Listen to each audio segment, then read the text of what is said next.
اس نے گاڑی روکی تو وہ اپنے گھر کے عین سامنے کھڑی تھی۔ چونک کر اس نے سامنے لگے شیشے سے پار دیکھا تھا۔ یہ رات اس قدر گہری کیسے ہو گئی تھی؟ کیا وہ سڑکوں پر پھرتی رہی تھی؟ یک لخت ہی اسے اپنے رخساروں پر کچھ گیلا سا محسوس ہوا تھا۔ اس نے چونک کر اپنے رخسار چھوئے۔ وہ بھیگے ہوئے تھے۔ وہ روتی رہی تھی۔ کیا وہ سارے راستے رو رہی تھی؟ اس نے ہتھیلیوں کی پشت سے گال رگڑ کر صاف کیے اور دروازہ کھولے باہر چلی آئی۔ گھر کے کچے صحن میں وجدان پھولوں کے پاس مٹی برابر کر رہا تھا۔ اسے وہ سفید لباس میں لپیٹا ہوا چھوٹا سا گڈھا یاد آ گیا۔ وہ چھوٹا سا پیارا گڈھا اب کتنا بڑا ہو گیا تھا۔ اس کا ارتکاز ہی تھا کہ وجدان نے اگلے ہی پل چہرہ اٹھا کر ناسنین کو دیکھا اور حیران سا اٹھ کھڑا ہوا۔ پھر سیاہ آنکھیں تیزی سے جھپکائیں، لب آپس میں مس کیے، غصہ ابھرنے لگا۔ کہاں تھی آپ اتنی دیر تک؟ اس کی دادا ابا والی تفتیش پر وہ نہ چاہتے ہوئے بھی مسکرائی تھی۔ پھر اسے جواب دیے بغیر آگے بڑھ آئی۔ وجدان ناظرین کے پیچھے لپکا تھا۔ کہاں تھی آپ؟ میں کتنا پریشان ہو رہا ہوں کب سے آپ کے لیے پھپھو۔ ہم نے محض رشتے کی بات کی تھی، ہم نے شادی کی تاریخ طے نہیں کر دی تھی۔ اور فون کہاں ہے آپ کا؟ کچھ اندازہ بھی ہے کہ میں کس قدر پریشان ہو رہا ہوں سارا دن آپ کے لیے؟ اور اس کے لفظ اگلے ہی پل ٹوٹ کر رہ گئے تھے۔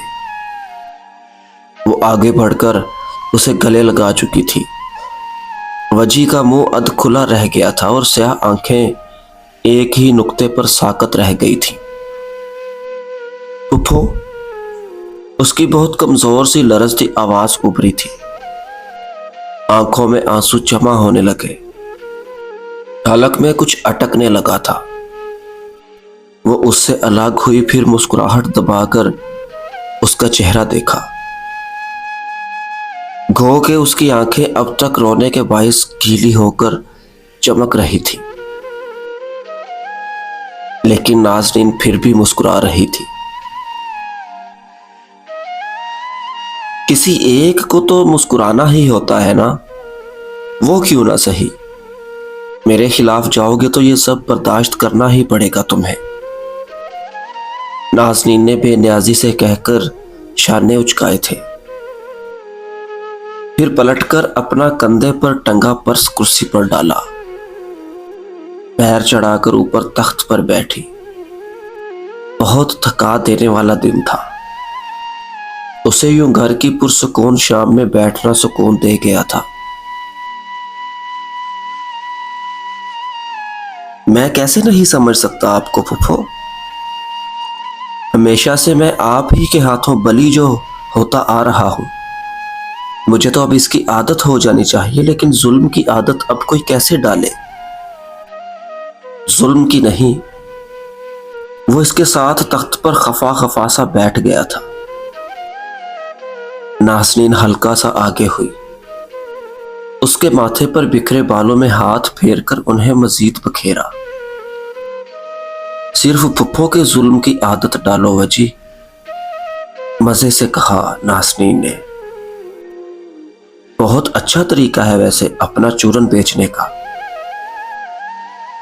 اس نے جل کر کہا تو وہ اب کے ہنسی دباتی پیچھے ہو بیٹھی تھی۔ اسی پہر داخلی دروازے سے صوفیہ اندر داخل ہوئی تھی۔